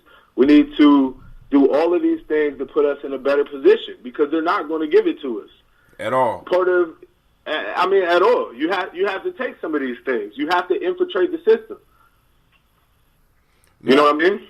Now, certainly, you know, if I can get in a big house, right, with all the money, I can start throwing some out the window to everybody else, and then everybody has a little something in their pocket. But if I can't even get in the house, then I'm stuck. We all stuck. We all got our hands out. Listen, my issue is hands out, and I had this conversation just a couple of days ago. We look at it as hands out, but we pay 40% of our income to these motherfuckers. We have to be able to put ourselves in a position to demand shit. Obama was not allowed to get in the White House and not do shit for us. That shit is unacceptable. It's unacceptable for any black politician from this point on, or even in the past, to have gotten to a position and got in the house and not do shit for us. That's all I'm saying. We can't justify that shit. He did detriment to the global us, man. He killed Gaddafi, man. That shit really made me sad to say, because I really respect what Gaddafi was doing. But the fact that Obama killed Gaddafi or had Gaddafi killed just says ultimately where his allegiance was, man, because Gaddafi was a threat to the dollar. Obama was a dollar stooge, man, and you know where I stand on the dollar. But everybody that's going to be elected in this shit is going to be a dollar stooge. We got to understand that, because the dollar... You have to be. That's part of the game. Right. The dollar allows your ass to go out and get gas for what we paying for it now. The dollar allows you to be able to have spending power when you travel to Brazil. So, in a sense, you need to be grateful that a motherfucker is a dollar stooge. Every country needs to be for their currency. America right now dominates the world, partly because motherfuckers have to use our currency to buy shit. I had to think about it. I disagree with you, sir. I think my effort and my imagination got me to Brazil. The dollar was just that shit that I used to exchange. But if my imagination would have got me there without that shit. And tell me I won't. No, listen, and I agree with you. I agree with you, but I believe you. Listen, I believe that you could walk there, but I believe that you wouldn't have the spending power. See, because the dollar is somebody else's imagination, and you know what I'm saying? Because the dollar is imagination, and it gives individuals the power to do what they do. The dollar, all that shit is illusionary when it comes down to it. You understand what I'm saying? But hold on, let me do this real quick before, because, you know, it's getting late now. You know, I know we got school tomorrow. We got some comments. He never did care. Turkey. Christine Lowe, when we was talking about Obama, he never did care. This was her making a comment on what Quasi was saying. He never did care. A turkey and a cock serves two different purposes. One wakes you up, the other puts you to sleep. That was good, CeeLo. Brother Kwame. Mr. Fan. Huh? Brother Kwame talking about Lady J. Minister of Information is at work again. That's about Sister J. She real good at what she do, because she will argue her motherfucking point. Talking about the audacity of hope. And we got the hope politics and the respectability politics. We honestly believe we have to get rid of that shit. And I know a lot of people is going to feel funny about this, but we have to be able to walk in the room and motherfuckers start feeling uncomfortable. I honestly believe.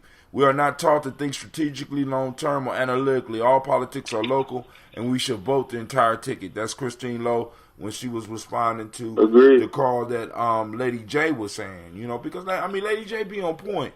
But once she get on her some shit, she like a pit bull. CeeLo says, my fault. We are not, okay. Christine Lowe, legislation for who? And that was the responding to my question, because he never did anything for us. So those women are aligning with the racial affiliation and what promotes that. That proves the race is the most important. Trump is white supremacist. That was during the conversation when we was talking with Lady J. Far as some other stuff, he could have repealed some of the criminal laws that we know that were set up against black men, He could have declared the killing of unarmed black men and women by the police a federal offense and dealt with them with the attorney general. And then she had a request, and got exactly what she expected. Nothing. If we based on hope, not in that. Okay, so we got. Then Lady J come on and say, I don't believe you cut me off. I'm about this life. Yes. Infiltrate the system. Lady J is wild, man. I love that woman. Yo. Is it downstream? I just want to say, Tico, man, I appreciate you, bro. I do want to take a step back because I know I went hard on Obama, and it's not lost to me that you was uplifting him. Right. So I wanna say that the same thing that you value in, I value that in you. You know what I mean? Because you was going to appreciate that, bro. I know your dad, I know your mom, I know your brothers. You know what I'm saying? I know what you come from, and you are that regardless. But at the same time, I do understand that so for you, it wasn't false hope. It was more of a reiteration. You know what I mean? Right. But there's a lot of cats out here that saw that, and they was like, oh, job's done. You see what I'm saying? I think that you was going to do what you was going to do regardless of if he was, and I would even go as far as to say if it would have been, who was right here before him? George Bush? If it would have been George Bush and then Donald Trump, that shit actually might have inspired you to even go harder. You see what I'm saying? That's real. You know what I mean? Real. So that hope, I think is yes, you can, Lady J. It's a beautiful thing, but it can also be a setback. Right. And I just want to say one last thing with regard to that. Then I got to kind of wrap up too. I got to get to school in the morning. The hope kind of inspired me. You take, like you were saying, it is something that has happened, right? Michael Brown got shot down. Tamir Rice. Eric Gardner, right? This is happening repeatedly. So it did inspire me. It inspired me to action. I have a nonprofit that I'm trying to get started. I'm helping young kids who are playing basketball, providing them, a black male leader, a role model, who has done some of these things, who has reached some of the places that they're trying to go, which ultimately is going to big up the community, right? Because now some of these black men could go in and hire and put other black people in position. I think it is strategical. We have to start not only at the top with the Obamas, right? And, his hands are tied. I don't know if you've ever been in a boardroom with just white people all around the table who are trying to see the top so you can't wake up. It's a tough position to be in, right? So his hands are tied to a certain extent, no pun intended, right? Because literally they've tied black people to that, right? But it does come from being at the ground, having black doctors, having black nurses. I went to a white lady today, nurse, and I was like, why am I not at a black doctor? She don't care what happens to me, right? But it's about supporting our own. Get you a black tax person. If we're really going to put our dollars where our mouths are, and if we're really going to bring about change, it does have to come from us. Who's going to care about us if we don't care about us? And that was back to the point I was making in that David Banner thing, Quasi. We have to put action behind feelings, behind vision. You know what I mean? Back to what you were talking about, Dr. King, Malcolm X. He was able to mobilize people. When Rosa Parks got arrested on that bus, the whole city, right, Martin Luther King was able to get the entire city. It's not 2 or 3 NFL players on the sideline kneeling down because everybody else is afraid of what is going to happen in retaliation. We had to mobilize. We had to get people on the ground to get behind the movement and make it work. That's all. That's the bottom line. That's the bottom line. I think anger and concern about negative outcomes has always been a stronger motivator than satisfaction with the outcome that you wanted. When you get across the board, when you get what you want, when you get rich, when you succeed, you get complacent, you get lazy. When you get this president in that you wanted, you get lazy. But I actually value Donald Trump as the president much more than I do Obama because I fucking hate Trump. And I feel like a lot of people feel that same way, and I think that that's going to be the motivation. You better watch your mouth talking about the great pumpkin. Can I say goodnight? You better watch your mouth talking about the great pumpkin. But this is the final words. Quasi, I don't know if you got final words, but I'm going to let Lady J go last. That was my final word right there. That was it. I'm done. All right, cool. Lady J. Thanks for coming on the show, Chico. Oh, no problem. Thank y'all for having me. No problem. Welcome back. For your input. Go ahead, Lady J. You can do your closing words. Yeah, I just want to apologize to everyone. Don't apologize. No, fuck that. No. You weren't unruly. You was Lady J. You did your damn. But I've never did your damn in all thing. my years. You better not say it. It's been 5-6 years. You've never kicked me off or muted me. I ain't kicked you off. I just muted you because you are when you get on your point. You a fucking pit bull, and I appreciate that. I went online I appreciate and that listened shit. to you. I appreciate that shit. But, sometimes I can't, I'm married. I can't deal with that shit all the goddamn time. I am inspired tonight, and I just want to remind each and every one listening now, listening in the future, that we are in the midst of the Great Awakening. Do something today and every day in the name of the movement. Read a book, article, donate to a cause. Remember that our Instagram, our Snapchat, our Twitter, our Facebook are all our platforms, and we have the right and the opportunity to promote positive images and portrayals of our people, as well as to enlighten our people. So I just want to encourage everyone to do so. I want to tell you to participate politically, whether that is signing a petition, marching, planning a peaceful protest, participate in a boycott. Today, this day, every day, always remember, if we want change, we must learn to keep more change in our pocket. It's time for us to put the unity back in the community. I'm all for the action. Remember our Nguzu Saba principles each and every day. Allow us to use them to begin the infrastructure in our community, which is needed. We talked tonight about going into these institutions where we are not represented so that we can begin to be agents of change. So I have been inspired. I've been enlightened. I have been put on mute, but it's okay. And, the choice is ours. United we stand, divided we fall. It is nation building time. I say. Brother Shaka, you been quiet on the line. I know it's been hard, brother, but you get the final word. Good evening, brothers, sisters, and friends, family, and otherwise.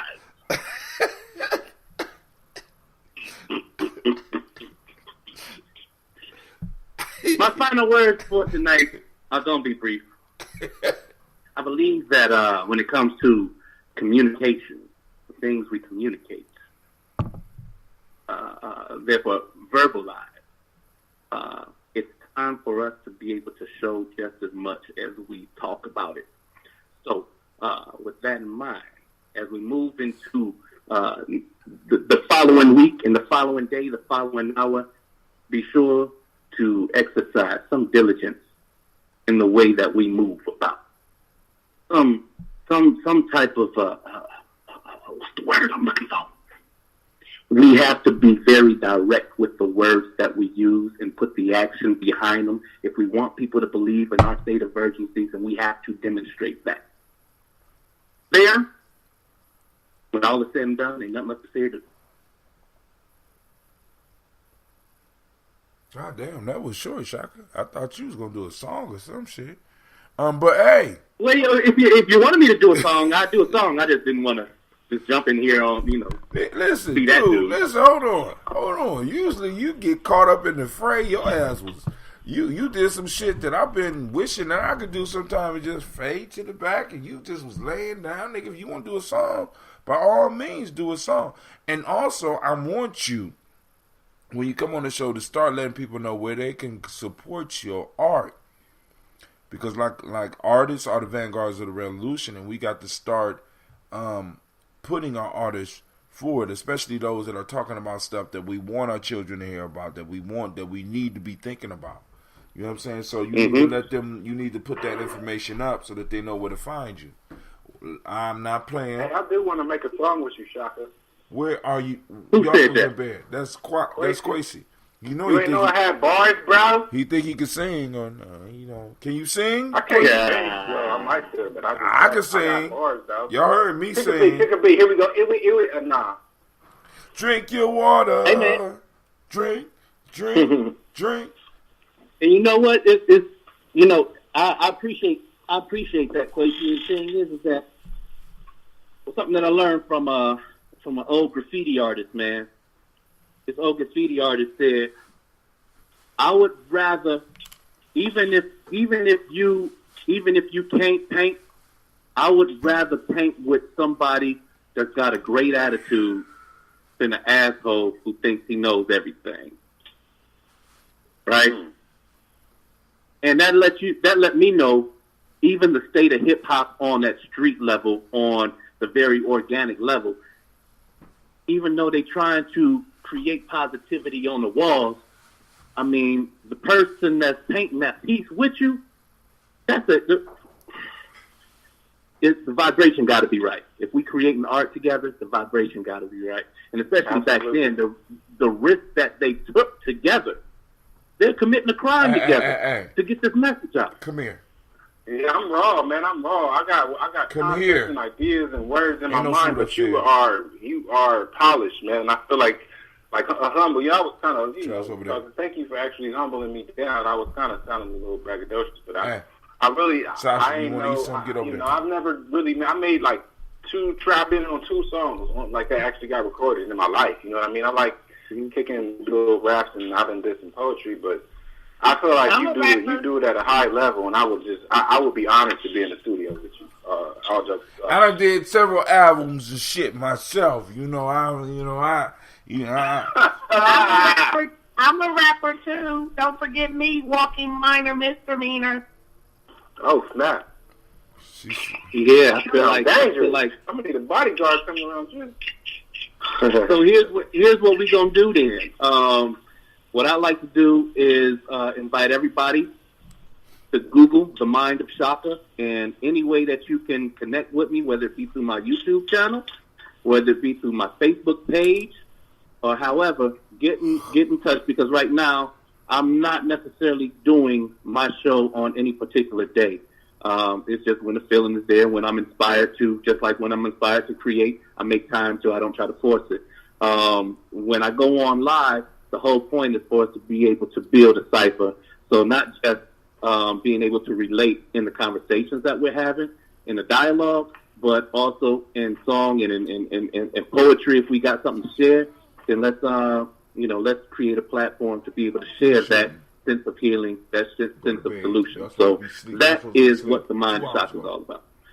So I'm looking forward to all of y'all.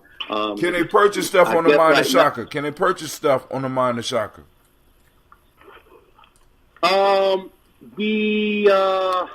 Shaka. Well, no.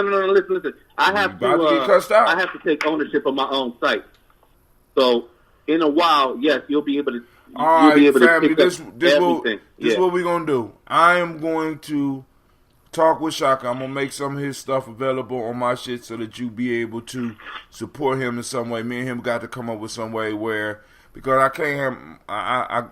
Listen. Arts are one of the ways that we can finance everything that we doing. We know this. We got to come on now. I don't want them to come to this read some shit. I want them to be able to get a dime bag of soul or some shit like that. Yeah. At this very moment, I don't have the new link, but I will. I just joined DistroKid, so my whole catalog of songs and beats are going to be available very, very soon. I'm putting a beat package together where it's called the Beats of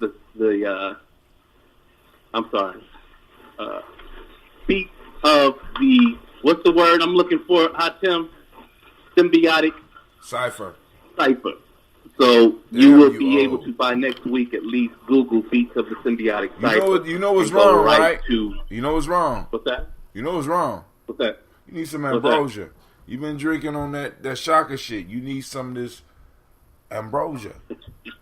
So I'm gonna get you. I need some of that ambrosia. I'm going to brew. I didn't brew this weekend like I was planning, so I'm gonna have to brew. But I ain't gonna be able to even brew this one. That's the same. You know what? You were so crazy. Kombucha every day, man. So I need to start giving you that money, man. Seriously. See, and now, once again, that's the staple. See, because the couple of things that we can't control, we can control the brews and we can control the music. We not only on a daily basis do we need to be able to sip on whether we talking about Shaka's Brew up north or that ambrosia here. You know because he called his the June Red June up north. We got ambrosia right here in Columbus, but then also we need to be able to feast on music that can help create and guide us and keep us awake while we're going to work. And sometime when we at work, we could play it for some of our young people that they could start picking up messages because they need to hear that shit and they need to see the shit in our actions. And that's what the vanguards or the artists present for us. So Shaka, I hope you got your shit queued up. Let's go. With something there. Was that your stomach? No, I think that was Hot Tim. Oh, okay. All right. I'm hungry. All right. I think somebody's stomach funky. I heard. It go like this. I said, if we stand on our ancestors' shoulders, they told us the road less traveled is the coldest. Yo, we soldiers. The bitterest of winds couldn't hold us. They thought they broke us. You know it's bogus. But brethren to the back, stay focused and spread plagues fierce like locusts. And all my smokers, cigarette smoke, no jokers, and found a new way to choke us. Attention, soldier, we gotta make them fear they spoke us. Lynch like the willie that sold us. Mystery unfold I shine. Where my people at, make some noise for the movement. Feel the rhythm of the music we groove with. Now pay attention to the words I say. I go. I go. Where my people at, make some noise for the movement. Feel the rhythm of the music we groove with. Now pay attention to the words I say. I go. Amen. I go. Amen. I want to thank God for the gift that He grants to me to break down things so you can see the truth, the light with all my soul. From funk, jazz, and rock and roll. Me say, wicked man rule, what's overdue? A revolution you and I may come true. We all born sinner and we won't break free until we overcome hypocrisy. So stop pointing finger, reach to the sky, listen to the message, hold your head high, say na na na na na, and they be like na na na na na na na. We need to stop speculating and move into action. The war isn't waiting, it's just getting disastrous. Time to change the way we think, what we say, what we do, strategize, find the tools to build and execute. We are the ones that's chosen. The enemy is closing. They got the masses hypnotized. It's time for us to open their eyes. Word from the wise, never cast the pearls among swine. It's just a waste of time, 'cause they can't see you shine when you walk amongst the blind. Even when you reflect, divine. Word from the wise, never cast your pearls among swine. It's just a waste of time, 'cause they can't see you shine when you walk amongst the blind. Even when you reflect. Ha. Divine. Family. That's my favorite song, by the way. That's the song when I was like, I want to donate and get Shaka on, get an album. That song is beautiful, Shaka. Shaka got about 5 albums. He's sitting on that shit, and that's what I'm saying. Once he get the site up, what we have to do is be able to spread the word, minister of propaganda. You know what I'm saying? Rather than argue with my ass, why don't you argue with some of them motherfuckers about what they need to buy? You keep on arguing with me. Just leave me alone. You know what I'm saying? I love you, though. Family, I want to thank everybody for tuning in. We have slayed another folktale, and the folktale has led us to the point to where we had heated discussions. The folktale has led us, hopefully, as individuals to a different point than where we started, a better point. The conversation don't stop here. We are on Facebook. We are on YouTube on 2 channels. Facebook on 2 channels. We on stream.me. We are on Periscope. Please keep posting your comments, your thoughts about the folktale.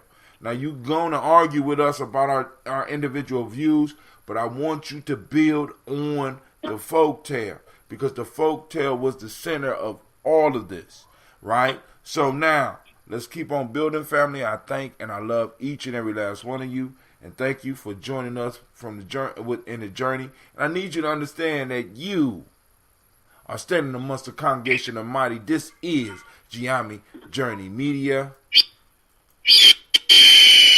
God damn it, Anime.